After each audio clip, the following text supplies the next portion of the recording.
अस्सलाम वालेकुम दोस्तों। तो आज का हमारा टॉपिक है दोस्तों, what are the sectors of stock market. तो स्टॉक मार्केट में जब भी हम लोग काम करते हैं और हम लोग कंपनीज़ के शेयर्स खरीदते हैं तो कंपनीज़ के शेयर्स को कैटेगराइज किया गया है कुछ सेक्टर्स में। जैसे हम लोग हमारी normal day to day life में हम लोग अगर कोई चीज़ें खरीदने जाते हैं, मॉल में जाते हैं, तो वहाँ पर हम लोग अलग अलग टाइप की चीज़ें खरीदते हैं, है ना। हम लोग ड्राई फ्रूट्स भी लेते हैं, हम लोग गेहूं चावल भी लेते हैं, हम लोग वहाँ पर ऑयल भी लेते हैं, टूथपेस्ट भी लेते हैं, सोप भी लेते हैं, अलग अलग कैटेगरीज की चीज़ें हम लोग लेते हैं। हम लोग क्लॉथ्स भी लेते हैं, बहुत सारी चीज़ें हम लोग लेते हैं।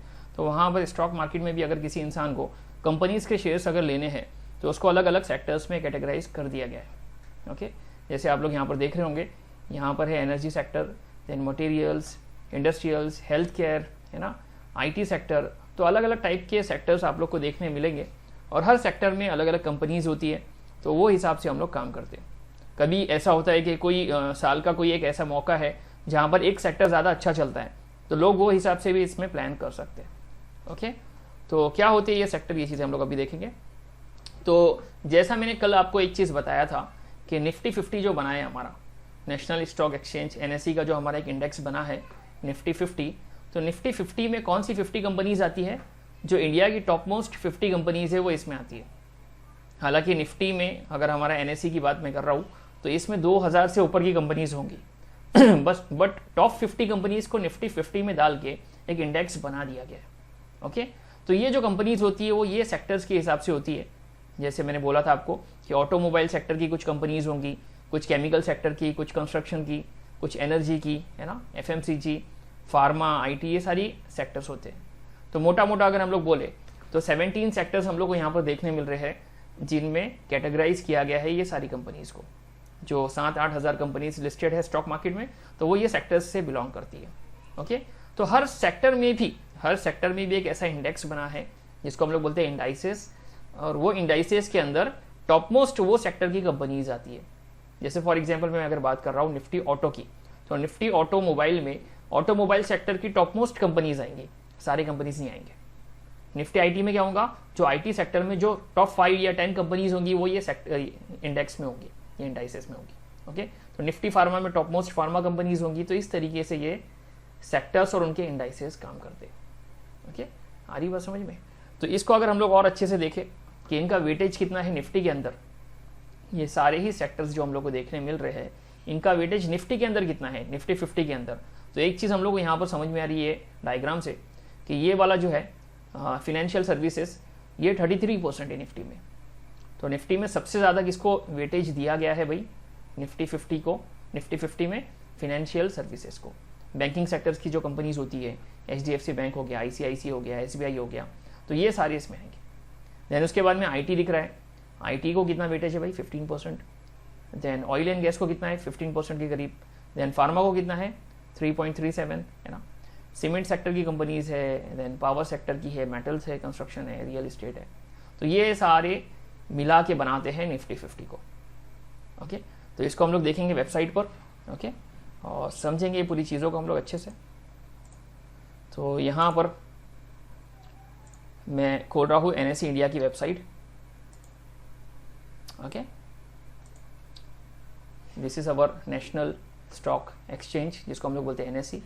तो NSE की वेबसाइट पे क्या चीज़ मुझे दिखेंगी?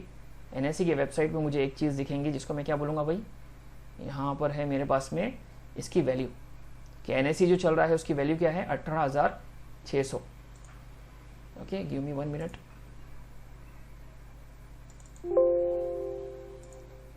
तो यहाँ पर NSE इंडिया में निफ्टी 50 मुझे दिखेगा ज़्यादातर, है ना, और BSE में मुझे सेंसेक्स दिखेगा, राइट। तो सेंसेक्स में 30 कंपनीज होती है और निफ्टी में 50 कंपनीज होती है। तो ये पूरे इंडेक्स की वैल्यू क्या चल रही है भाई अभी? 18,633। तो 18,000 को क्रॉस कर चुका है ये, और आज के दिन ये 35 रुपीज़ से बढ़ गया था और इसका परसेंटेज था 0.19% से बढ़ा था। ओके, इसमें इसका पूरा चार्ट भी हम लोग को दिख रहा है। और इसमें और एक चीज़ दिख रही है क्या टॉप गेनर्स 5 कंपनीज कौन से थे और क्या परसेंट से गेन किए थे इन लोग ने, और टॉप लूजर्स कौन से थे 5 कंपनीज और क्या परसेंटेज से इनके लॉसेस हुए थे। ओके, अब यहाँ पर अगर मुझे देखना है भाई कि ये सेक्टर्स होते कहाँ पर है, तो मैं जाऊँगा सीधा मार्केट डेटा में, और यहाँ से होते हुए मैं जाऊँगा यहाँ पर इक्विटी एंड SME मार्केट में, और जैसे ही मैं इस पर क्लिक करूँगा मुझे निफ्टी 50 के 50 कंपनीज देखने में आ जाएंगे। यहाँ पर लिखा है निफ्टी 50, और ये सारे 50 कंपनीज़ हैं। तो देखो कितनी अच्छी अच्छी जो कंपनीज़ होती हैं इंडिया की वो इसमें आती है। ITC हो गई, HDFC life, Bajaj Finserv, Kotak bank, SCL tech, Wipro, ये सारी इंपॉर्टेंट कंपनीज़ हैं। एशियन पेंट हो गया, इसमें रिलायंस हो गया, ब्रिटानिया हो गया, है ना। और क्या क्या यहाँ पर दिख रहा है मुझे, यहाँ पर मुझे दिख रहा है कि लास्ट ट्रेडेड प्राइस क्या थी इसकी, मतलब जो भी प्राइस पे चल रहा था स्टॉक या कंपनी का शेयर, ये था हमारा इंडेक्स की वैल्यू। ITC कितना था भाई, 449, बजाज फाइनेंस ये, SCL का इतना प्राइस था, रिलायंस का क्या प्राइस था भाई, रिलायंस का था 2520, तो 2500 रुपये का एक शेयर है ये। आ रही बात समझ में। अब किसी बंदे को और आगे जाके देखना है कि निफ्टी 50 के अलावा निफ्टी में और क्या होता है, तो निफ्टी 100 होता है। तो इंडिया की टॉप मोस्ट 100 कंपनीज अब इसमें आ जाएंगी, जैसा 50 आई थी अभी 100 आ जाएंगी, 200 आ जाएंगी यहाँ पर, ओके, और 500 का भी होता है इसमें। तो ये अच्छी अच्छी कंपनीज होती है जो टॉप मोस्ट होती है पूरे NSE में, और उनमें हम लोग काम कर सकते हैं। अब इसके अलावा अगर मुझे देखना है भाई कि सेक्टर्स कहाँ पर है, तो ये है नीचे सेक्टर्स। तो निफ्टी ऑटो अगर किसी को देखना है तो निफ्टी ऑटो में ये सारी कंपनीज आती है, दिख रहा है। तो ये सारी कंपनीज, मारुति सुजुकी हो गया इसमें, है ना, Ashok Leyland, hero MotoCorp, Mahindra and Mahindra, Bajaj auto, ये सारी कंपनीज है, टाटा मोटर्स। किसी को देखना है निफ्टी फार्मा में कौन सी कंपनीज होंगी, नीचे जाएगा और निफ्टी फार्मा पे क्लिक करेंगे और ये सारी कंपनीज है, Aurobindo pharma, Abbott India, GlaxoSmithKline, Cipla, Glenmark, है ना। और इनमें कंपैरिजन थोड़े से कर लेंगे, क्या चल रहा है, रेट कौन से ऊपर दिख रहे, कौन से नीचे दिख रहे, और हम लोग को डेटा समझ में आएगा। ओके, अभी इसको और थोड़ा सा ईजी अगर करना है, क्योंकि यहाँ पर चार्ट्स हम लोग को दिख रहे हैं इसमें शॉर्ट फॉर्म में, तो एक वेबसाइट है, इसका नाम है फायर्स। ये एक ब्रोकर है जिसमें आप लोग आपका डीमैट अकाउंट खोल सकते हैं। तो इसमें मैं जा रहा हूँ, जैसा हम लोग एंजल ब्रोकिंग में खोलते हैं ना, हम लोग जीरोधा में खोलते हैं, शेर खान में खोलते हैं, HDFC में खोलते हैं, वैसे ही अगर आप लोग चाहे तो फायर्स पे खोल सकते हैं। इसके बेनिफिट्स मुझे ये लगते हैं कि फायर्स में ये जो चीज़ें होती है ना, प्री डिफाइंड होती है, सॉरी, यहाँ पर ऑलरेडी वॉच लिस्ट एडेड होती है सारे इंडेक्सेस की, देख लो आप लोग। निफ्टी 50 की यहाँ पर वॉच लिस्ट ऐड है, अगर मैं इस पर क्लिक करूँ ना तो निफ्टी 50 के सारे कंपनीज मुझे यहाँ पर लाइन से दिख जाएंगे। और मुझे अगर किसी कंपनी का चार्ट देखना है ना, ये चार्ट दिख रहा है मुझे, जैसे अडानी पोर्ट्स है, इसका चार्ट है यहाँ पर, एशियन पेंट का ये चार्ट है, तो फटाफट मैं काम कर सकता हूँ, है ना। यहाँ पर इसकी करंट मार्केट प्राइस है, ये दिख रही है मुझे, यहाँ पर इसकी डेट के हिसाब से कैसा पैटर्न चल रहा है इसका, प्रीवियस हिस्ट्री पूरी कैसी चल रही है, सब मुझे दिख जाएगा। तो काम ज़रा ज़्यादा ईजी हो जाती है इसमें। देन और भी इसमें अच्छे से सेक्टर्स वगैरह दिए हैं, निफ्टी 50 है ना, निफ्टी इंफ्रा है, IT है, तकरीबन सबको कवर किया है इसमें। ओके, प्लस इसमें क्या हो रहा है कि वॉच लिस्ट बनाने के ऑप्शन हम लोग को मिल जाते हैं, तो हम हमारे हिसाब से काफ़ी वॉच लिस्ट बना सकते हैं और उसमें स्टॉक्स को ऐड कर सकते हैं। आ रही बस समझ में। तो ये सारे मामले चल रहे हैं इसमें। अब अगर मुझे ऐसा लग रहा है कि मुझे ये कंपनीज़ की लिस्ट मुझे निकालनी है और अच्छे से पढ़ना है, एक जगह पर डेटा को करना है, तो मैं क्या करूँगा, अगेन जाऊँगा NSE की वेबसाइट पर, ओके, अगेन जाऊँगा मार्केट डेटा में, और इस बार मैं राइट साइड में होते हुए, सॉरी, अबाउट में जाऊँगा, मैं अबाउट में जाऊँगा सबसे पहले टैब में, सेकेंड टैब में अबाउट में जाऊँगा, और यहाँ से जाऊँगा मैं इक्विटी मार्केट में। कहाँ जाऊँगा भाई मैं, इक्विटी मार्केट में। अब यहाँ पर जैसे मैं जाऊँगा ना, तो मुझे यहाँ पर दिखेंगे इंडाइसेस, दिख रहे भाई। अब इंडाइसेस में मुझे सबसे पहला दिखेंगे ब्रॉड मार्केट इंडाइसेस, इस पर मैं क्लिक करूँगा और यहाँ पर दिख गया निफ्टी 50, निफ्टी नेक्स्ट 50, मतलब निफ्टी 100 और निफ्टी 50 के बीच के जो स्टॉक्स होते हैं उसको निफ्टी नेक्स्ट 50 हम लोग बोलते हैं। देन निफ्टी 100, 200, 500, नेक्स्ट 50 के ज़्यादा चांसेस होते हैं निफ्टी 50 में आने के, ओके, ज़्यादा चांसेस, ओके। तो यहाँ पर अगर मुझे देखना है कि निफ्टी 50 में कंपनीज कौन सी होती है, तो यहाँ पर मैं क्लिक करूँगा और सीधा मैं ये डेटा को डाउनलोड कर सकता हूँ। ये लास्ट वाले ऑप्शन पे मैं क्लिक करूँगा PDF पे, और ये डेटा मेरे सामने देख लो। तो ये निफ्टी का पूरा सेक्टोरियल रिप्रेजेंटेशन है भाई कि निफ्टी में कौन से सेक्टर को कितना वेटेज है। तो वहाँ पर हम लोग ने 33% देखा था, यहाँ पर थोड़ा ज़्यादा एक्चुअल दिखा रहा है NSE पर कि फाइनेंशियल सर्विसेज का भी कितना कंट्रीब्यूशन है भाई, 38%, IT का इतना है, ऑयल एंड गैस का इतना है। इस तरीके से हम लोग को ये सारे सेक्टर्स के वेटेज हम लोग को देखने मिल रहे हैं। अब कोई बंदा ये बोले भाई कि निफ्टी 50 की टॉप 10 कंपनीज कौन सी होंगी, 50 में से भी टॉप 10 कंपनीज कौन सी होंगी। टॉप 10 किसको बोलेंगे, जिसका वेटेज ज़्यादा है। तो ये है सारे टॉप 10 कंपनीज। इसमें सबसे ज़्यादा रिलायंस का वेटेज है जो है 10.32%, कि 10% निफ्टी 50 में खाली रिलायंस ही है। Then HDFC 9.38%, ICICI bank, Infosys, है ना। तो ये सारे बड़े बड़े कंपनीज है, TCS, है ना। ये सारे कंपनीज का वेटेज जितना है निफ्टी 50 में, है ना। तो ये मैं क्या करूँगा, यहाँ से मैं इसको एक और एक चीज़ मैं आपको बताऊँगा कि आपको एक होमवर्क अभी करना है, वो ये कि ये जो कंपनीज मुझे दिख रही है, अब ये तो फिलहाल निफ्टी 50 के सारे 50 कंपनीज नहीं है, तो इसको मैं छोड़ रहा हूँ, बट आपको अभी क्या करना है, आपने फॉर एग्जांपल निफ्टी 50 देख लिया, ठीक है। अब मैं बैक कर रहा हूँ, अब मुझे सेक्टर्स को स्टडी अगर करना है कि कौन से सेक्टर में कंपनीज कौन सी आती होंगी, तो मैंने तो देख लिया था उसको जाके, बट अब मैं क्या करूँगा, ये डेटा डाउनलोड करके अच्छे से समझूंगा इसको। तो मैं इंडाइसेस पे क्लिक करता हूँ, ब्रॉड मार्केट इंडाइसेस में तो मुझे ये दिख रहा था, अब मैं क्या करूँगा, सेक्टोरियल इंडाइसेस पे आऊँगा उसके नीचे, और यहाँ पर जैसे मैं इस पर क्लिक करूँगा ना, तो यहाँ पर आ जाएंगे सारे सेक्टर्स। अब मुझे डाउनलोड करने के पूरे मौके मिलेंगे। निफ्टी ऑटो पे मैं क्लिक कर रहा हूँ, और यहाँ मुझे दिख गया निफ्टी ऑटो का पूरा डेटा कि देखो भाई निफ्टी ऑटो में ऑटोमोबाइल सेक्टर के ये सारे कंपनीज आते हैं, और इसमें भी सबसे ज़्यादा वेटेज किसका है भाई, मारुति का, then Mahindra and Mahindra, Tata motors, Bajaj auto, Eicher motors. तो इसमें खाली कार की जो कंपनीज होती है, जिनकी कार्स या व्हीकल्स होते हैं, खाली वो कंपनीज के नाम नहीं है, जो ये व्हीकल बनाते हैं कंपनीज उनके भी नाम है। कि मारुति पूरा काम अपना मतलब खाली मारुति नहीं करती है, उनके कुछ काम दूसरी कंपनीज भी करते होंगे, है ना। जैसे भारत फोर्ज, इन लोग फोर्जिंग का काम करते हैं, मेटल को पूरा बाइंड करके, फोर्ज करके, ग्राइंड करके जो सारी चीज़ें बनती है ना, तो इसमें भारत फोर्ज का भी एक कॉन्ट्रीब्यूशन है। मदरसन सोमी क्या करती है, टेक्नोलॉजी क्रिएट करती है, उसमें जो टेक्नोलॉजी आती है कार के अंदर। तो ऐसे बहुत से ऐसी इंपॉर्टेंट कंपनीज हैं जिनके अलग अलग रोल्स हैं, ठीक है, तो ये पूरे सेक्टर के अंदर आएंगे। मैं क्या करूँगा, सीधा फैक्ट शीट पे क्लिक करूँगा, तो मुझे डेटा दिख गया जैसा मुझे दिखना चाहिए था। अब निफ्टी ऑटो के अंदर कौन सी कंपनीज आती है, तो ये सारी कंपनीज निफ्टी ऑटो में आती है। अब मैं क्या करूँगा, ये कंपनीज को एक जगह पर करूँगा, सारे सेक्टर्स की कंपनीज को एक जगह पर करूँगा। कैसे करूँगा, यहाँ पर मैं स्निपिंग टूल का फ़ायदा उठाऊँगा, और आपके पीसी के हिसाब से, सिस्टम के हिसाब से जो भी उसके शॉर्टकट्स है आपने उसको देख लेना नेट पर। फिलहाल मेरे पास दिखा रहा है विंडोज़ की Shift+S, तो ये आ गया। अब मैं यहाँ से इतना डेटा कॉपी कर रहा हूँ भाई, कॉपी हो जाता है। ये एक्सेल की एक फाइल खोलूँगा मैं, ठीक है, इसको रीनेम कर दूंगा सेक्टर्स के नाम से या सेक्टोरियल इंडाइसेस के नाम से, और यहाँ पर मैं लिख लूँगा भाई ये कौन सा था, निफ्टी ऑटो, राइट। इसको थोड़ा सा मैं अच्छे से हाईलाइट करता हूँ, इसका फॉन्ट साइज थोड़ा बड़ा करता हूँ, बोल्ड करता हूँ, ताकि मुझे समझ में आ जाए।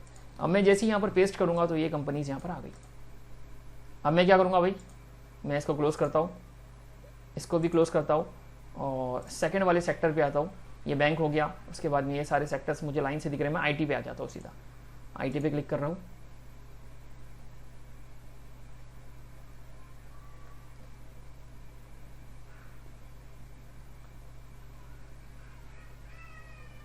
तो भाई निफ्टी आईटी में कौन सी कंपनीज आ रही है देख लो। टीसीएस का सबसे ज़्यादा कॉन्ट्रीब्यूशन है यहाँ पर 27%, इन्फोसिस 24%, देन विप्रो आ रहा है इसमें, एचसीएल टेक आ रहा है, टेक महिंद्रा आ रहा है, ये सारे कंपनीज आ रही है इसमें, ठीक है। फैक्ट शीट पे जाऊँगा, again snipping tool, Windows Shift+S, यहाँ से फटाफट काम होता है हमारा। इतना मैं कट कर लूँगा, यहाँ पर जाऊँगा, और यहाँ पर नाम क्या दूंगा मैं, इसका क्या देना चाहिए मैंने इसका नाम, निफ्टी आईटी, ठीक है। तो इतनी थोड़ी सी मेहनत करनी है आप लोग को, ताकि आप लोग को चीज़ें इजीली समझ में आ जाए बाद में, ठीक है। अब यहाँ पर मैं पेस्ट करता हूँ, और ये हो गया मेरा निफ्टी आईटी। ऐसा कर करके आपने ना यहाँ पर लाइन से सारे सेक्टर्स, 10-12 सेक्टर्स के इमेजेस ले लेने हैं, और एक बारी में आप लोग सारे सेक्टर्स को कंपेयर कर सकते हैं, और डेटा आपका इधर का उधर नहीं होगा। आप बोलोगे कि ये सेक्टर की कंपनी है ये, और गलती से कुछ और सेक्टर की निकले तो वहीं दिख जाएंगे आपको, ठीक है। तो काफ़ी अच्छे से आप लोग की शुरुआत में ये स्टडी हो जाएंगी, और बहुत ज़रूरी है स्टडी करना, क्योंकि कभी कभी ऐसा होता है कि साल के कुछ मौक़ों पर कुछ सेक्टर्स काफ़ी अच्छे चलते हैं, तो उसमें हम लोग पोजिशनल क्या बोलते हैं, इन्वेस्टमेंट करते हैं उसमें, पोजिशनल ट्रेड्स लेते हैं उसमें, और वहाँ पर ये चीज़ें काम आ जाती है। कि ऐसा किसी इंसान को लग रहा है कि अभी फर्टिलाइजर सेक्टर का के स्टॉक्स की बारी आ गई है, तो साल के ये मौसम में, तो मैं वो सेक्टर्स के स्पेसिफिक स्टॉक पे स्टडी करके कुछ ना कुछ स्टॉक्स लूँगा, है ना। तो यहाँ पर ये काम मैंने कर लिया, ये मेहनत मैंने कर ली, और सारे सेक्टर्स मुझे देखने मिल गए, ठीक है। तो मैंने ये एक फायर्स के थ्रू भी आपको दिखा दिया, और एनएससी के थ्रू भी आपको ये चीज़ मैंने दिखा दिया, ओके। अब तीसरा नंबर ये आएगा कि किसी बंदे को अब अगर देखना है तो स्क्रीनर पे भी जाए, एक अच्छी वेबसाइट है screener.in, ओके, इसके होम पेज पे जा रहा हूँ मैं। तो आपने यहाँ पर इसको लॉगिन कर लेना है, ठीक है। अब यहाँ पर जो भी कंपनी अगर लिस्टेड होंगी ना स्टॉक मार्केट में, तो वो यहाँ पर दिखाएंगी। ओके, जैसे अगर मैं बात करूँ ब्रिटानिया की, तो ये स्टॉक मार्केट पे लिस्टेड है, तो मैं इस पर क्लिक कर रहा हूँ और ये ब्रिटानिया कंपनी का पूरा डेटा आ गया कि ये इसका मार्केट कैप है, करंट प्राइस है और हाई लो है इसका। तो इस तरीके से मैं कंपनीज को देखते रहूँगा। तो यहाँ पर ये क्या करेगा कि नीचे जाके मुझे सेक्टर बता देगा इसका। नीचे जाऊँगा मैं, FMCG सेक्टर की कंपनी है ये, फूड प्रोसेसिंग MNC, और डिटेल में बता देगा कि इसमें कौन सी कैटेगरी की कंपनी है ये। ओके, अभी मैं अगर आऊँगा सोना कॉमस्टार, अब इसमें जैसे मैं आऊँगा ना तो इसके बारे में दिखा देगा नीचे कि भाई ये ऑटोमोबाइल की कंपनी होगी, ऑटो एंसिलरीज की। ओके, उसकी कंपनी है। यहाँ पर उसके कंपैरिजन के दूसरे कंपनीज भी आ जाएंगे इसके पीयर्स में। ओके, तो और डिटेल में हम लोग इसका एनालिसिस कर लेंगे। ठीक है, तो हम लोग आते हैं PPT पर। अब यहाँ पर हम लोग जो बात करें कंपनीज की, तो कंपनीज को डिवाइड कर दिया गया है उनके मार्केट कैपिटलाइजेशन के हिसाब से कि कौन सी कंपनी इसमें अच्छी और बड़ी मानी जाएंगी, जिनका ज़्यादा निफ्टी में इनकॉर्पोरेशन रहेगा, कंट्रीब्यूशन रहेगा, वेटेज रहेगा। तो लार्ज कैप कंपनीज आमतौर पे ज़्यादा निफ्टी में होती है। ओके, तो कंपनीज के 4 टाइप्स कौन से हैं यहाँ पर? लार्ज कैप कंपनीज जिनका मार्केट कैप 20,000 करोड़ से ऊपर का है, ये करोड़ में वैल्यू चल रही है। देन मिड कैप कंपनीज, इनका कंट्रीब्यूशन कितना है भाई? 5,000 से 20,000 करोड़ के बीच में, मतलब 20,000 से नीचे होंगी बट 5,000 से ऊपर की होना चाहिए। देन स्मॉल कैप कंपनीज का मतलब 5,000 से नीचे वाली कंपनी बट 100 करोड़ से ऊपर की। और माइक्रो कैप का मतलब क्या है भाई? कि अंडर 100 करोड़ की कंपनीज।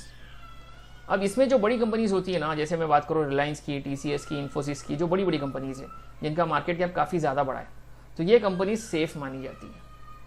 ये कौन सी बेसिस पे मैं बोल रहा हूँ? मैं ये बेसिस पे बोल रहा हूँ कि ये कंपनीज में ज़्यादा वोलेटिलिटी होती नहीं है, ये काफ़ी प्रोफेशनल कंपनीज होती है और ये कंपनी में इतना उतार चढ़ाव नहीं आता है, कंसिस्टेंटली चलते रहती है। कोई बंदा अगर ये बोले कि रिलायंस का शेयर 10% भाग गया, तो ऐसा नहीं होता है, धीरे धीरे भागेगा, 2-3%, 4%, 5%। ओके, और गिर गया तो 10% गिर गया, ऐसा नहीं होता है। ये कंपनी अपना रेपो मेंटेन करते हुए चलती है, तो ज़्यादा स्पीड में भागती भी नहीं है, ज़्यादा स्पीड में गिरती भी नहीं है। इसमें जो बंदे पैसे लगाते हैं उनके पैसे सेफ होते हैं। ठीक है, तो जो म्यूचुअल फंड्स की कंपनीज होती है ना, तो उन लोग जो अपनी स्कीम्स बनाते हैं, अलग अलग प्लान्स बनाते हैं, तो उसमें ज़्यादातर लार्ज कैप कंपनीज को रखते हैं उन लोग, ताकि जो लोगों का पैसा उन लोग इन्वेस्ट कर रहे हैं ना, तो वो वेस्ट ना हो या डूब ना जाए और ग्रोथ उनको कंसिस्टेंटली मिलते रहे। ओके, अब मिड कैप कंपनीज कौन सी होंगी? जो ये लार्ज कैप से पहले की कंपनीज है, जो ये लेवल तक पहुंच सकती है, बट अभी फिलहाल ये कैटेगरी में। ओके, तो ये कंपनीज माइल्डली रिस्की होंगी, इतनी रिस्की नहीं होती बट थोड़ी सी रिस्की होंगी, और सेफ्टी इसकी लार्ज कैप से थोड़ी कम होगी। ओके, क्योंकि ये 5,000 को क्रॉस करके निकली है, अभी ये 5 से 6,000 की होंगी, देन 10,000 की होंगी, देन 15,000, देन 20,000, देन उसके बाद में लार्ज कैप में आएंगी। ओके, तो अभी बड़ी कंपनी बनने वाली है ये, तो अभी फिलहाल ये मिड कैप कैटेगरी में आ गई है। देन उसके बाद में क्या रहेगा भाई? स्मॉल कैप कंपनीज जो जस्ट 100 करोड़ को क्रॉस की है और 5,000 करोड़ के बीच में, ये कंपनीज थोड़ी रिस्की रहेंगी, थोड़ी क्या अच्छी खासी रिस्की रहेंगी, क्योंकि ये अगर 100 करोड़ को क्रॉस करके निकली है तो रिस्क क्या होता है ऐसी कंपनीज में, मैं बताता हूँ आपको। लास्ट क्या होता है भाई? माइक्रो कैप कंपनीज जो 100 करोड़ से नीचे की कंपनी है, जैसे मैंने आप लोग को लास्ट वीडियो में बताया था कि किस तरीके से कंपनीज स्टॉक मार्केट पर लिस्ट होती है, तो उसके पीछे पूरी कहानी होती है कि पहले वो छोटी कंपनी होती है, फिर प्राइवेट लिमिटेड बनती है, देन पब्लिक लिमिटेड बनती है, फिर स्टॉक मार्केट पे आती है।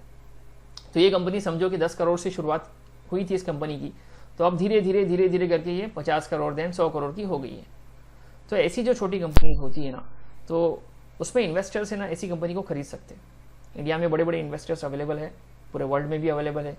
ऐसे इन्वेस्टर्स जो इंडिविजुअल है, जिनको हम लोग HNI बोलते हैं, यानी हाई नेटवर्थ इंडिविजुअल्स, अंबानी हो गया, अडानी हो गया, और ऐसे कैटेगरी के बहुत सारे लोग, तो इन लोग चाहे ना तो ये इनके लिए बहुत कम है ये वैल्यू, 100 करोड़ की कंपनी को तो ऐसे उठा ले।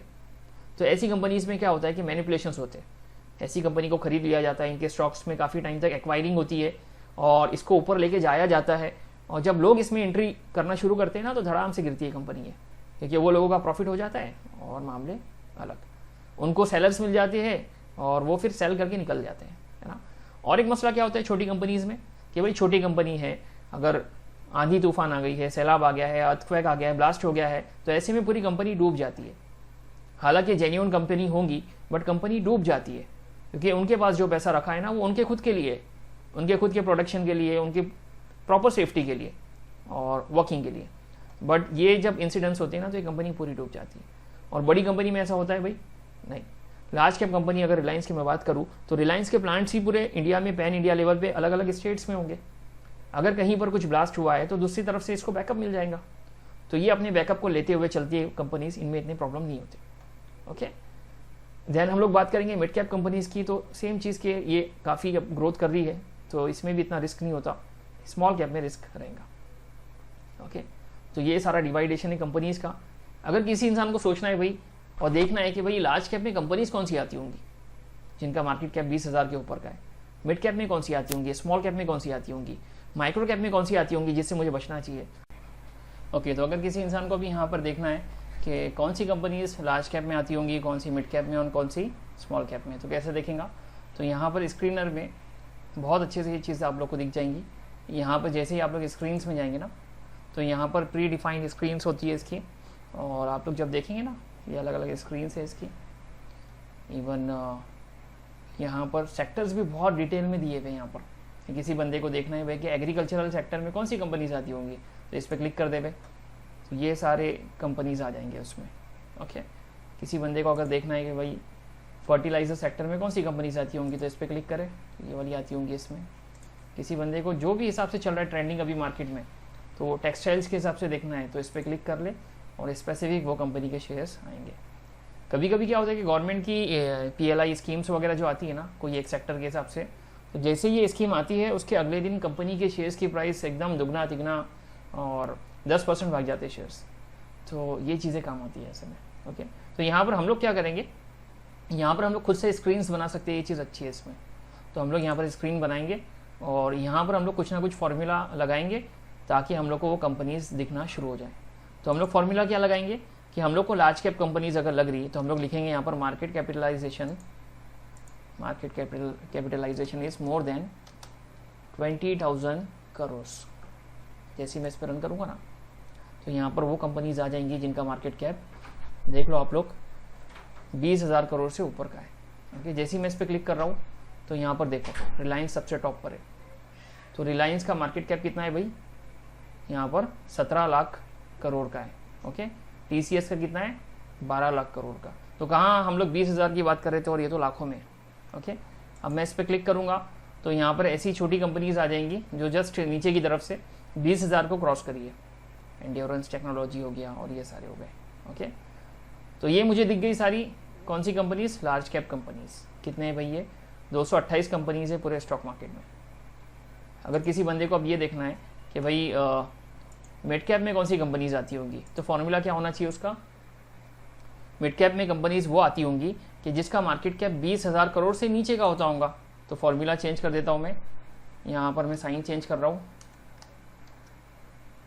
साइन क्या रहेंगी, 20,000 से नीचे की कंपनी, और यहाँ पर मुझे एंड लिखना होगा। ओके, स्पेस देता हूँ मैं। हाँ, अब मुझे फॉर्मूला क्या लिखना होगा कि 5,000 करोड़ के ऊपर की कंपनी, 20,000 के नीचे की और 5,000 करोड़ के ऊपर की कंपनी। तो फॉर्मूला मेरा कुछ ऐसा रहेगा, और जैसे ही मैं इसको अप्लाई करूँगा कंपनीज आनी शुरू। देखो यहाँ पर मैं क्लिक कर रहा हूँ तो ऐसी कंपनीज जो 20,000 करोड़ को क्रॉस नहीं की अभी तक वो यहाँ पर आ रही है। 19,000 करोड़ की कंपनीज, KPR मिल वगैरह हो गया है ना। नीचे से देखो तो जस्ट 5,000 को क्रॉस करी है ये कंपनीज ने, तो वो सब यहाँ पर आ रही है। ओके, तो इस तरीके से मामले चलेंगे। अब मुझे अगर देखना है कि भाई स्मॉल कैप कंपनीज कौन सी होती होंगी, तो अगेन मैं फॉर्मूले पे जाऊंगा और अब क्या टाइप करूंगा कि ऐसी कंपनीज जिनका मार्केट कैप 5,000 करोड़ से नीचे का हो और उसने 100 करोड़ को क्रॉस कर दिया हो, और क्लिक करूंगा। और फाइनली मुझे अगर देखना है कि ऐसी कोई कंपनीज बताओ जो 100 करोड़ के नीचे की है, तो ये मैं ऊपर का डिलीट करता हूँ और ये जो साइन है इसको चेंज कर देता हूँ। ओके, तो ऐसी कंपनीज आएंगी जो 100 करोड़ के नीचे की है। तो देख लो ये कंपनी 100 करोड़ के नीचे की कंपनीज है, और इसमें छोटी छोटी कंपनीज भी आएंगी जो ये देखो 17 लाख की है, मतलब 1 करोड़ को भी क्रॉस नहीं किया है। तो ऐसी कंपनीज काफ़ी रिस्की होती है, तो सोच समझ के इसमें हाथ डाला जाता है। ओके, तो इतनी सारी चीज़ें हम लोग को यहाँ देखने मिलती है। आप चाहे तो ये स्क्रीन को सेव कर सकते हैं और इस पर क्वेरी का नाम डाल दें कि माइक्रो कैप कंपनीज है ना, small cap companies, large cap companies. और जैसे ही आप इसको सेव करेंगे तो क्या होगा कि स्क्रीन्स यहाँ पर जब आप क्लिक करेंगे ना तो यहाँ पर आ जाएंगी। यहाँ पर लिखा होगा डायरेक्ट कि आपने बनाया है large cap companies, small cap companies, जो भी आपने बनाया है। ठीक है, तो इस तरीके से हम लोग स्क्रीनर की बेसिस पे, स्क्रीनर की हेल्प से और ये वेबसाइट की हेल्प से हम लोग मालूम करते हैं कि कौन सी कंपनी लार्ज कैप में होती है, कौन सी स्मॉल कैप में, कौन सी मिड कैप में, इस तरीके से। ओके, तो आज की वीडियो के लिए इतना काफ़ी। आप लोग से ये रिक्वेस्ट होंगी कि जिनको भी दिक्कत आ रही है चैनल को ज्वाइन करने में, तो रैंकिंग में अगर नहीं भी आया होगा तो आप लोग मेरे नाम से इसको सर्च करिए, शरिया ट्रेडिंग बाय यासर, तो मे भी शायद आपको चैनल दिख जाएगा, वहाँ पर आप इसको सब्सक्राइब कर लो। और यहाँ पर टेलीग्राम का जो चैनल जो हमारा ग्रुप है ना, तो उस पर भी आप लोग आ जाओ, तो वहाँ पर चार्ट्स वगैरह शेयर होते हैं और बहुत से डिस्कशंस हम लोग कर सकते हैं वहाँ पर, तो आप लोग उसको भी ज्वाइन कर लो। और ये जो समर वैकेशन का मौका है, यहाँ पर काफ़ी स्टूडेंट्स हैं जिनको छुट्टी लगी है, तो उन लोग चाहे तो ये कोर्स को देख सकते हैं अच्छे से और चीज़ें अभी से सीख सकते हैं। जो भी बच्चे कॉमर्स के होते हैं या जो भी कॉलेज के जो बच्चे होते हैं जिनको समझ होती है, ऐसे बच्चों को, आपके फैमिली मेम्बर्स को, फ्रेंड्स को आप लोग इसको अच्छे से शेयर कर सकते हैं। तो शेयर करिए इसको और हम लोग पूरा कोर्स अच्छे से कंप्लीट करेंगे, पहले बेसिक लेवल और फिर शुरू करेंगे हम लोग एडवांस लेवल की लर्निंग। ठीक है, तो मिलते हैं हम लोग कल के दिन, तब तक के लिए अल्लाह हाफिज़। ठीक है।